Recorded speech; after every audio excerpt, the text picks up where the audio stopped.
কিছু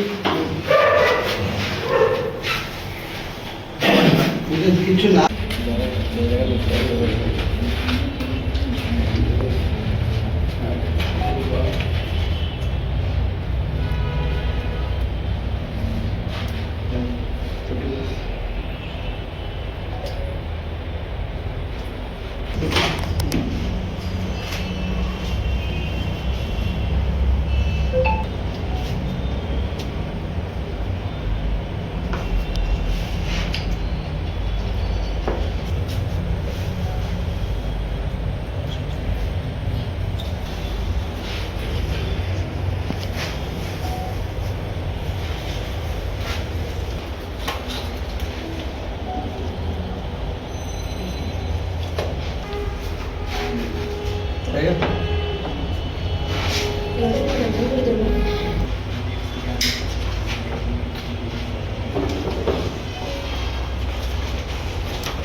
মাথা লাগবে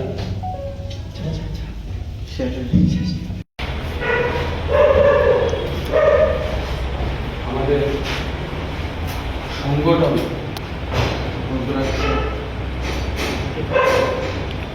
এই সংগঠনে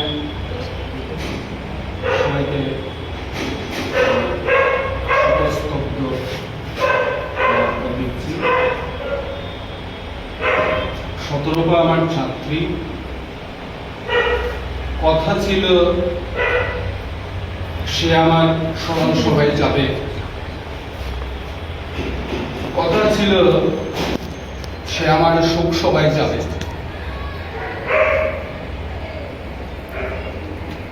বিধির বিড়ম্বনা আজকে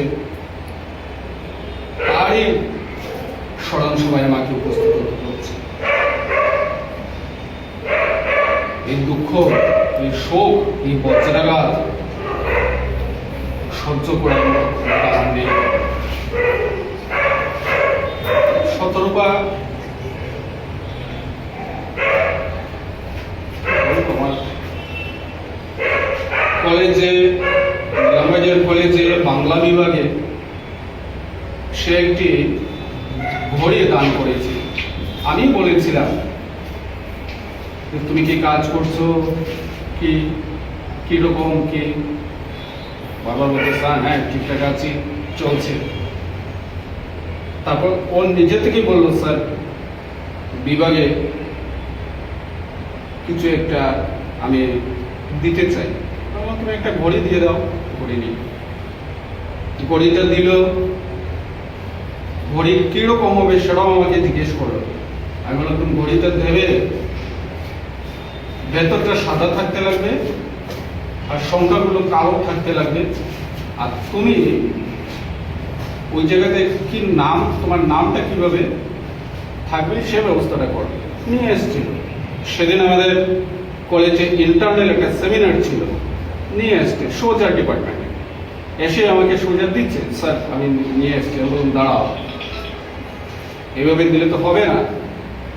আমাদের কলেজে একটা আইসিটি রুম আছে, সেমিনার হল। সেই সেমিনার হলে যাওয়ার পর সেটা হস্তান্তর করলো এবং এই ছবিটাও ছিল।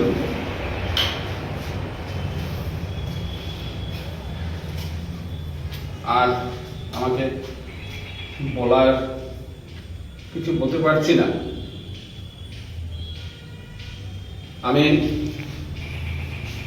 আমি আমার দেহদান অঙ্গীকারবদ্ধ হয়েছি। আমি মারা যাওয়ার পর আমাকে পোড়ানোর দরকার নেই, আমাকে সমাধিস্থ করার দরকার নেই। আমার শরীরটা যাতে মেডিকেল কলেজে পৌঁছে যায় সেই ব্যবস্থা এই আমার ছাত্রছাত্রী রুদ্রাক্ষের সবাই করবে। এই এতটুকু শতরূপা সে প্রাণ ত্যাগ করেছে, দেহ ত্যাগ করেছে, প্রাণ ত্যাগ করেনি। গীতাতে আছে নহনতে হন্না মানে শরীরে, শরীর ত্যাগ করা হয়, শরীরটা ত্যাগ করা হয়। সে আছে, সে আছে, আমাদের অন্তরে আছে। সে আবার আসবে অন্য রূপে, শতরূপে, সহস্র রূপে। আমি তার পরিবারের, তার স্বামী, তার মাতা পিতা সবাই যাতে এই মুহূর্তে এবং এই যে শেল সেটা সহন করতে পারেন, সেই শক্তি যাতে অর্জন করতে পারেন, সেই ক্ষমতা যাতে আসে, সেই কামনা করি। অগুছালো কথা, সে আমার স্মরণ সভায় থাকার কথা ছিল, আজ আমি তার স্মরণ সভায়। কি বৈপরীত্য, ওইটা মানা যায় না। সবাই ভালো থাকো, রুদ্রাক্ষ আরো ভালো থাকো, রুদ্রাক্ষ আরো সংগঠিত হোক, রুদ্রাক্ষ আয়ু আরো দীর্ঘায়িত হোক। গত 4 তারিখ আমরা ছোট বোন তথা নিলামবাজার এলাকার খুবই সুনামধন্য তাই সমাজসেবিকা আছেন, আর তাই মেকআপ আর্টিস্ট শতরূপা দেবী, আর আমরা এই রুদ্রাক্ষ এনজিওর একজন অ্যাক্টিভ ওয়ার্কার। তাই তাই কাজে তাই গুণে সবের মনের মধ্যে জায়গা করে নিছে। তো গত 4 জুন তাই আমরা সবে ছাড়িয়ে গেছে গিয়া অসুস্থ অবস্থায়, হঠাৎ করে সবে ছাড়িয়ে গেছে গিয়া, যেটা আমরা কোনো অবস্থায় মানিয়ে নিতে পারলাম না। তো এটার লাগে আজকে রুদ্রাক্ষ এনজিওর অফিসে একটা শ্রদ্ধাঞ্জলি ও শোকসভা করা হওয়ার, এখানের মধ্যে আমরা রুদ্রাক্ষ এনজিওর প্রত্যেকজন মেম্বার, প্রেসিডেন্ট, সেক্রেটারি বা আমরা উপদেষ্টা এই এনজিওর আমরা সর্বজিৎ দাস, ডক্টর সর্বজিৎ দাস স্যার আমরা নিলামবাজার কলেজের তাইনও আসলা, এখানে তাইনও আসুন।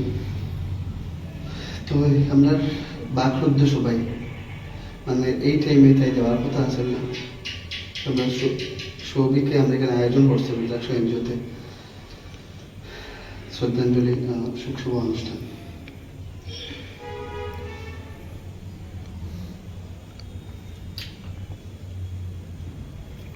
কোনো কিছু করার নাই, শতরূপা আজকে আমাদের মধ্যে নাই, কিন্তু যে সময় যে কোনো দিন ডাকতাম সবসময় তাই উইলিংসলি নিচে আগবাড়ে যাইতো সব কিছু কাজে, যেখানে থাকুক মারা থাকুক, আমি কিছু করার নাই।